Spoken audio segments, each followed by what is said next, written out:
자, 2부는 네, 이제 코로나19. 이 코로나19 정말 전염병으로 이렇게 팬데믹으로 이게 전 세계 증시가 꼬꾸라지는 건 처음 보는 것 같아요. 저희가 경험한 적이 없죠. 옛날에 뭐 스페인 독감이 그러니까. 훨씬 큰 건 있었지만 네. 그 기록도 많이 남아있지 않고 당시 주식시장이 이렇게 많은 사람들의 참여가 있었던 시장은 아니니까요. 네. 저희 세대에서는 거의 처음 본 이슈라고 할 수 있겠죠. 시장만 보더라도 역사적으로 가장 빨리 베어마켓에 진입하고 네. 또 역사적으로 가장 빨리 또 이제 베어마켓에서 다시 반등이 나왔고. 네, 20% 넘는 불마켓으로의 어떤 진입 기술적으로는 그런 게 네. 나타났고 지난밤도 보니까 S&P 500 한 주간에 12.1% 올랐다는데 이게 1974년 이후 가장 큰 네, 상승이죠. 가장 많이 오른 주간이었습니다. 와. 네. 그러니까 코로나19 때문에 그다음에 또 이제 미국의 어떤 실업자 발생하는 거 보면 또 역사적으로 또 가장 많이 또 단기간에 네. 한 3주간에 한 뭐 1,600만 명 네. 뭐 이렇게 나오는 정말 거고. 경이적인 수치죠. 물론 이제 미국의 실업은 우리랑은 조금 다릅니다. 예. 근데 이제 정말 그 오만 가지 이제 그 기록들이 쏟아지고 있고 급기야 이제 페드가 투기 등급 채권까지 이러다 진짜 주식까지 사는 거 아닌지 모르겠습니다. 매입하겠다 뭐 이런 얘기 나오고 있고. 자, 이 코로나19가 우리 사회 뭐 전 세계적으로 여러 가지 지금 뭐 충격과 그다음에 그 파장 뭐 미치는 게 좀 적지 않은 데인데 우리 이제 최 대표님은 뭐 최 대표님의 회사나 개인적으로 코로나19가 좀 어떤 식으로 좀 뭐랄까 지금 계속 좀 뭐랄까 지금 이게 호흡하고 있나요? 이거하고는 소통하고 있는지 궁금해요. 저희도 솔직히 말씀드리면 한중일의 문제라고 처음에는 봤던 것 같습니다. 아. 그러니까 요 안에서 사실 퍼지는 전염병. 그래서 왜 하필 우리지? 약간 중국 좀 원망스럽기도 하고 그랬는데 그때까지만 해도 사실 시장 반응은 그렇게 크지 않고 몇몇 예를 들면 면세점이라든가 직접적인 타격을 입는 회사들 정도의 주가가 안 좋았었는데요. 이게 이제 사람들을 당황시킨 거는 이게 전 세계로 퍼지면서부터 이제 패닉이 시작이 됐던 것 같습니다. 그게 하나의 이 진행 상황에 있어서 변곡점이었던 것 같고요. 그리고 이제 아무래도 경제 활동을 다들 멈추게 되는 그렇죠. 그러니까 모두 다 이제 휴가를 보내고 무기한 휴가를 보내고 집에 이렇게 한테 경제 활동이 이제 스톱될 수밖에 없는 외출을 하지 말라고 하니까. 그렇죠. 그렇게 되다 보니까 이제 경기에 대한 우려가 나오고 또 경기에 대한 우려는 이제 취약한 재무 구조가 취약한 회사들의 부도 이런 걸로 이어지지 않겠나 이런 것들이 이제 공포가 공포를 계속 키우면서 결국은 FRB나 미국 정부가 이제 등판할 수밖에 없는 상황을 만들어낸 거죠. 그러니까 이 역대급 지금 뭐 2분기 미국만 해도 GDP가 마이너스 30%뭐 성장한다 뭐 이런 얘기들이 그냥 뭐 네. 그냥 나오잖아요. 네. 그런데도 또 주식시장은 또 역대급으로 또 반등을 하고 네. 이런 거 보면 이거 정말 이 가운데서 이 혼란의 와중에 예를 들어서 뭐 유명한 헤지펀드 매니저다 이런 사람들 판단을 잘못했다가는 그냥 한 방에 뭐 훅 갈 수도 그렇죠. 있고. 뭐 항상 이제 버핏이 얘기하시기를 네. 이제 누가 빨가벗고 수영했는지는 이제 썰물 때 알아본다고. 물이 빠져야 나온다. 네, 이때 이제 재무가 취약하거나 너무 리스크를 많이 떠안았던 투자사 같은 경우에는 이제 한번 네. 어떻게 보면 좀 정리가 될 수 정리가 있는 될 수 그런 이게 한 번씩 사실은 어떤 계기로든 간에 오게 되는데 이제 다만 이번 사건의 속성 자체는 저는 제 경험으로는 9.11 테러랑 또 좀 비슷한 면이 있는 것 같습니다. 사람들이 그렇게 이동을 보는군요. 여러 가지 논란이 있는데. 제한했다는 물론 이제 뉴욕에 국한된 문제가 아니라 좀 전 세계적으로 전 세계적인. 퍼졌다고 좀 확장해서 보면은 저는 9.11과 좀 유사한 속성인데 대처 자체는 가장 좀 최근이었던 금융위기식 그러니까 리먼 사태 때의 처방전이 나온 이 부분이 단기간에 다 쏟아버렸잖아요. 네, 그러니까 어떻게 보면 좀 비슷하면서도 복합적으로는 좀 다른 그런 양상으로 전개되는 게 지금 조금 이제 사건 발생 이후에 시간이 지나고 나서 제가 드는 생각입니다. 약간의 9.11 테러와 같은 큰 충격과 또 가파른 네. 상승. 네. 그때를 경험하신 투자자분들, 이제 젊은 투자자들은 이제 없을 텐데 그때도 사실 충격이 만만치 않았고요. 모든 이동을 제한하고 뭐 심지어는 전쟁으로까지 좀 이어졌으니까 그러니까요. 그 속성과 유사하지 사실 금융위기 때 같은 그런 시스템적 위기, 어떤 버블에 의한 어떤 금융 시스템의 타격 이런 것과는 거리가 좀 있고요. 실물이 금융으로 전이되는 불안감, 요 부분에 대해서 일단은 차단을 시켰다는 게 1800까지 그래도 반등을 할 수 있었던 배경이었고요. 이전에 1400까지 갔던 거는 그런 거에 대한 우려가 반영이 됐었던 거죠. 네.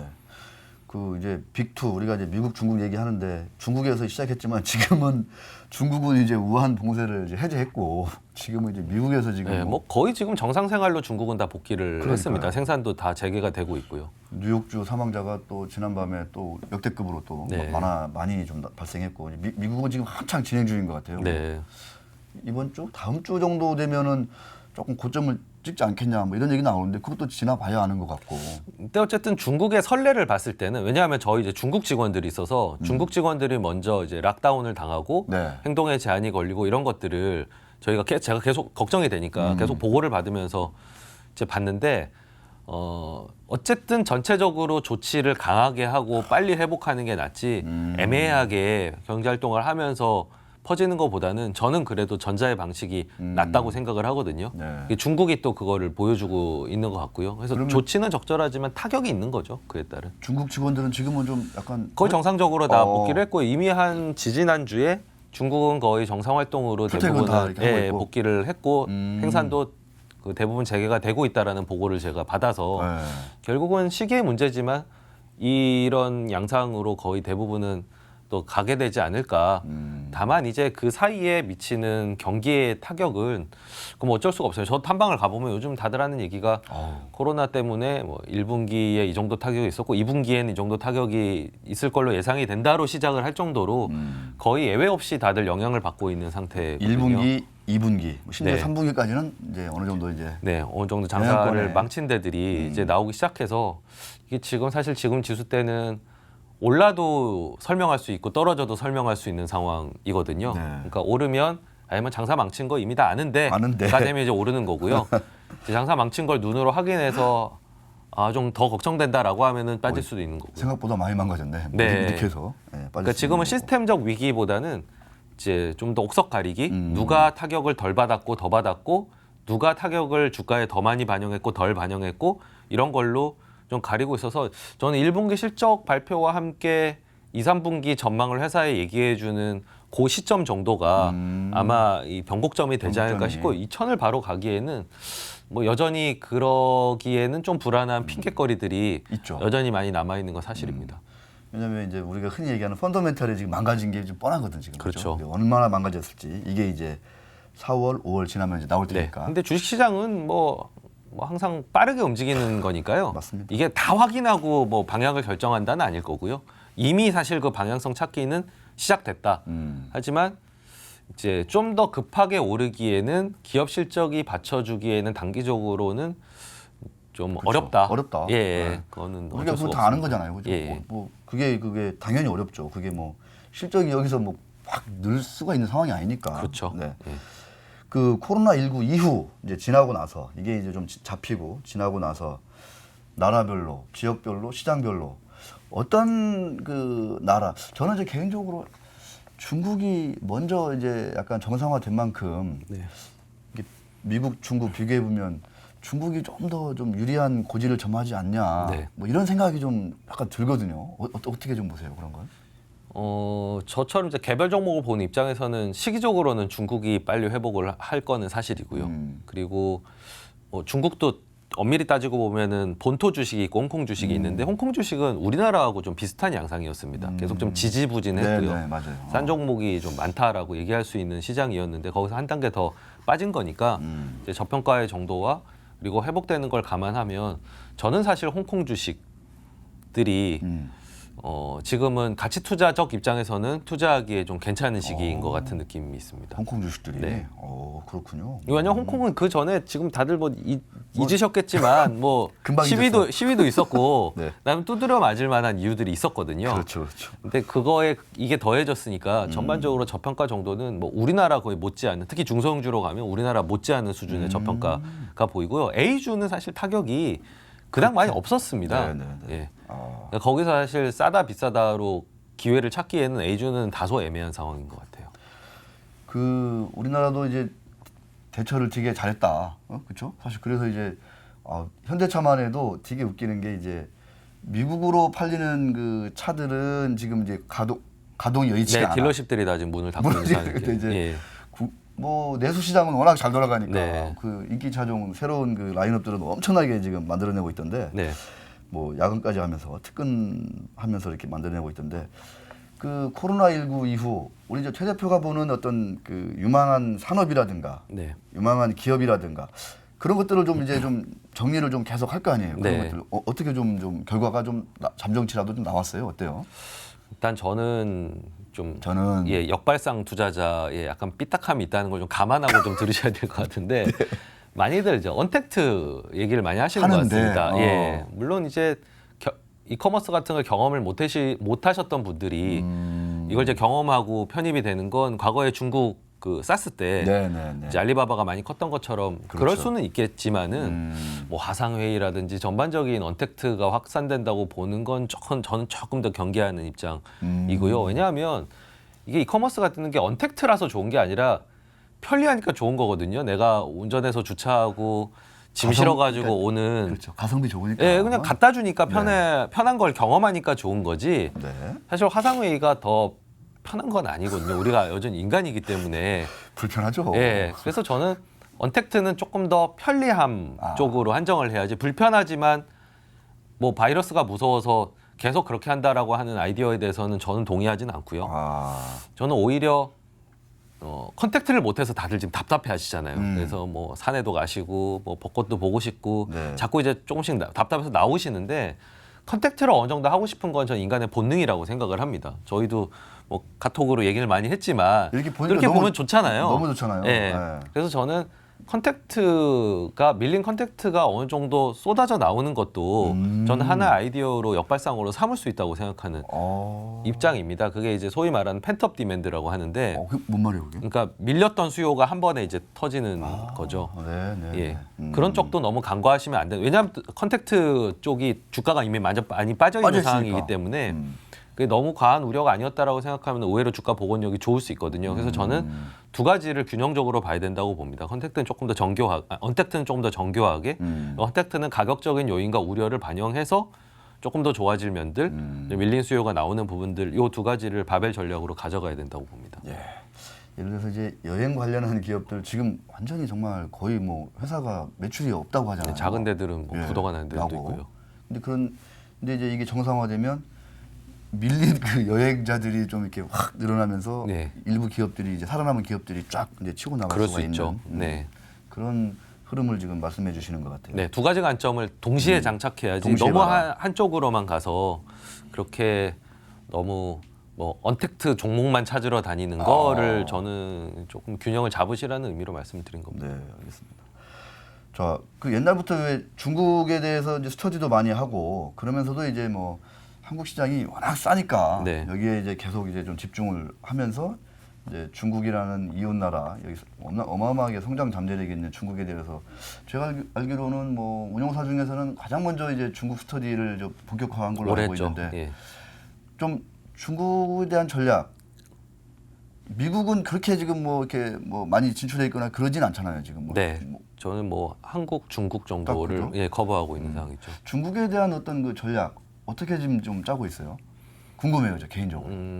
요즘 뭐 중국 소비에 대해서 얘기들을 잘 안 하시는 것 같은데, 네, 아유 뭐 관심이 없잖아요. 네, 여전히 중국 소비는 계속 진행 중입니다. 오, 그러니까 제가 뭐 시골 백화점이나 이런 데를 가보면 우리나라 백화점이랑 모습이 많이 다릅니다. 우리나라는 팔려고 되게 노력하고 중국 시골 백화점은 살려고 막 난리인. 북적북적 되는구나. 네, 저희는 사실 많이 소비가 충족이 된 상태인데 여전히 중국은 소비가 충족되지 않은 데들이 많이 있거든요. 그리고 소비주. 여전히 프리미엄으로 또 일선 도시는 또 트레이드업하는 부분들이 있고요. 그래서 저는 여전히 중국 소비에 대해서는 긍정적인 입장이고요. 세부적으로 들어가면은 우리의 경험에서 가져갈 수 있는 아이디어들, 예를 들면 의료 수요라든지, 그러니까 소득이 올라가면서 저희가 소비가 어떤 식으로 바뀌고 어느 소비가 늘어난다는 걸 어느 정도 알고 있잖아요. 네네. 그런 어떤 흐름과 그리고 저희는 이제 중국 이제 직원들로, 중국 현지인들로 구성이 되어 있는 팀인데 이들의 이제 그 안에서 골라내는 부분들을 접목해서 아무래도 저희는 여전히 중국 소비주에 여전히 관심이 많고 네. 그리고 그쪽에 기회가 있다라고 생각을 하고 있습니다. 뭐 최 대표가 또 이제 우리 남다른 또 이 네트워크와 이런 걸 통해서 이제 국내 어떤 산업이나 기업들과의 어떤 뭐 리서치, 소통 이런 것들을 대화를 많이 하고 있을 텐데 지금 코로나19 맞이해서 우리나라 어떤 그 그룹이나 기업 중에 정말 그 돋보이게 대처를 잘하고 있다. 네. 방어를 잘하고 있다. 이런 기업이나 그룹도 좀 있을 것 같아요. 네. 있어요? 저는 최근 들어서 이제 현대차가 좀 인상적인데요. 오. 제가 원래 현대차를 그렇게 좋아하는 사람이 아닙니다. 왜냐하면 저는 비즈니스 모델을 따지는 사람이라서 그렇죠. 사실 자동차 같은 밸류체인이 아주 길고 그리고 한 번 신제품을 내서 안 되면 막 몇 년씩 고생해야 되는 위험하죠. 예, 그런 것보다는 사실 음식료라든가 이런 것들을 훨씬 더 선호하는 편이고요. 필수 소비. 예, 그리고 그 이전의 현대차의 의사결정들에 대해서도 불만이 좀 많았던 입장이었습니다. 네. 그러니까 진짜 장자로 인정받기 위해서 현대건설을 산다든지 자동차 회사가 그리고 땅을 산다든지 땅을 사고. 예, 다 아시겠지만 땅을 산다든지 그리고 계열사를 만들어서 이렇게 이익을 네. 빼간다든지 뭐 그렇게 해서 뭐 분리를 어떻게 예, 한다든지. 지배력을 강화한다든지 이런 것들이 사실 불만이었었는데 이제 정의선 부회장 체제로 들어오면서 좀 많이 바뀐 것 같은 느낌이 듭니다. 아니 얼마 전에는 예. 땅 안 사고 주식 사더라니까요. 개 주식도 사시고 엄청 많이 하던데요. 그리고 투자를 이제 미래를 대비하는 쪽에 투자를 많이 하고 있죠. 자율주행이라든가 전기차라든가 그러니까 네. 굉장히 달라졌습니다. 자원 배분에서 정의선 부회장이 좋아하실 것 같은데. 그리고 정의선 부회장은 저희 사실 뒷조사를 많이 하는데요. 이게 왜냐하면 저희는 고객의 돈을 맡아서 다시 이거를 그 경영자에게 돈을 맡긴다고 생각하는 경영자에 대한 판단을 해야 되는데 재계 평판도 굉장히 좋더라고요. 실제로. 네. 그래서 자원 배분이 달라졌고 그리고 일단 눈으로 보기에는 신차가 달라지지 않습니까? 신차의 경쟁력이 이렇게 이쁘게 잘 뽑아낼 수 있나? 그러니까 반응이 그만큼 있는 거죠. 네. 사실 현대차이기 때문에 사주는 정서가 이제 없잖아요, 우리가. 거의 없다고 예, 봐야죠. 상품이 좋으니까 네. 뭐 아반떼든 제네시스든 뭐 팰리세이드든 반응을 보이는 건데 그걸 충족하고 있고 뭐 어제도 이제 올해의 뭐 차 네. 텔룰라이드가 뽑히기도 하고 지금 상황 자체가 어떻게 보면은 조금 아쉽긴 하죠. 왜냐하면 10년 전에 이런 실력이었으면 다 씹어 먹었을 텐데 네, 그냥 이제 EV로 넘어가는 시점, 내연기관이 좀 끝물인 시점인 게 조금 아쉽고 네. 그리고 이런 경쟁력의 차를 가지고 미국 딜러십이 지금 닫혀 있는 상황이 좀 아쉽긴 하지만 많이 바뀌었다. 여러 가지로 볼 때 많이 질적으로 바뀐 게 눈에 이제 띄는. 아니 말씀 듣다 보니까 옛날에 현대차에서 아쉬웠던 게 그 알토란 같은 M&A 기회를 놓쳤다 이런 얘기가 좀 있었잖아요. 네. 근데 지금 이제 유럽 그 올드한 유럽이라는 대륙이 지금 완전히 네. 지금 뭐 이 코로나19 때문에 네. 지금 완전히 망가졌잖아요. 지금 이탈리아, 스페인, 네. 영국, 저 북유럽까지 네. 다 지금